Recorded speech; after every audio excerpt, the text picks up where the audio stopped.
page 44 of the book is where I decided I wanted to turn in my membership card for humanity. Is that an average, or most people go earlier and I'm just pretty bitter and cynical and held on a long time? You know, it was a real question. That was one of the hardest things with this book, is that at some point you have to lay out the whole grim picture of what we've done to this natural world that used to exist.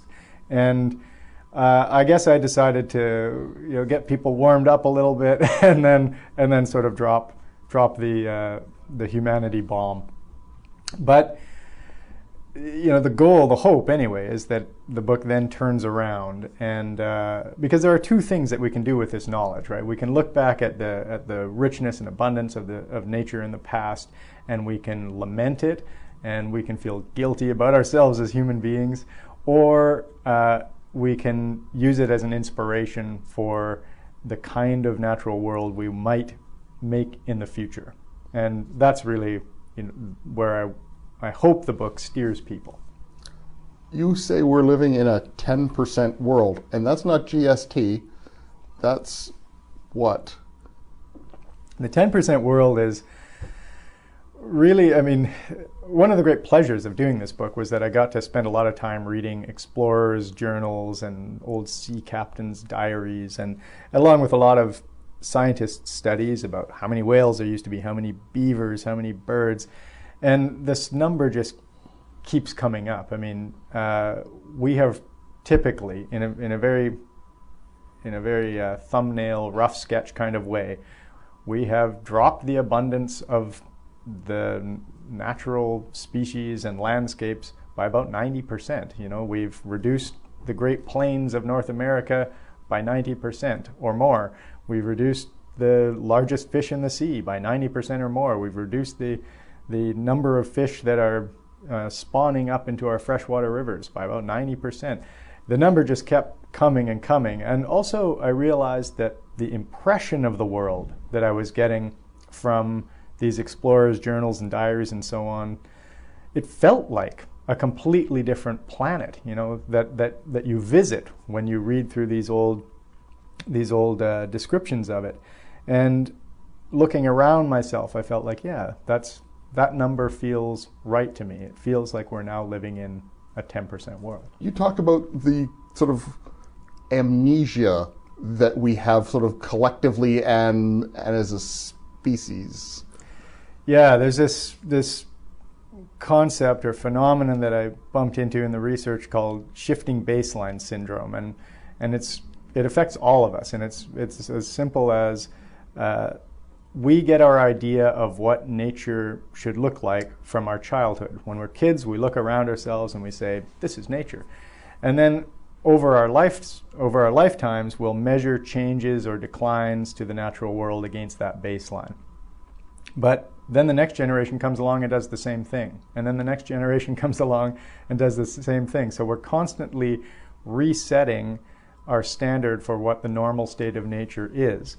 And what we lose in that is we lose track of the declines that happen over the long term, over decades and certainly over centuries or even millennia. And it's one of these things where, in a way, it's a very dark thing to realize that we really forget what nature used to look like. But on the other hand, I found it kind of optimistic, because I think our tendency is to say, we destroyed the world through raw rapaciousness and greed. But then it turns out that we also allowed a lot of this degradation to happen simply because we didn't remember what nature used to be. And so through the power of remembering, through actively trying to remember what nature used to be like, we can reverse that pattern. We can start to look forward and say, we want to build a future for nature that is reminiscent of what we know it can be now. What is the difference between what we've tried to do in the past by bringing things back or bringing things in, and this concept of rewilding, which I've never heard of before, but since you introduced me to the word locavore and it's become trendy, I'm getting ready to use it. Excellent. The difference is subtle in some ways, I guess. I think, as you said, in the past what we've tended to do is just try to lay a patch on a patch on a patch on a patch. You know, we make some kind of mistake and we think in a very linear way, oh, we've got too many rabbits. What eats rabbits? Foxes. You know, we'll put some foxes there and they'll eat the rabbits. But then it turns out the foxes eat 20 different endangered species at the same time that they're eating rabbits, or they don't eat the rabbits at all. So it's that kind of linear, direct management thinking that has been a real problem. Rewilding, because it relies on the past, involves few of those sorts of errors. I mean, we're not then saying let's take species from China and introduce them to Australia in order to try to solve a problem, an ecological problem that's emerging there. We're looking more at trying to rebuild some of the natural structures of the past. Even though we can't rebuild them perfectly, we do still use the past as a guide and as a way to, you know, tell us whether we're moving in the right direction or not.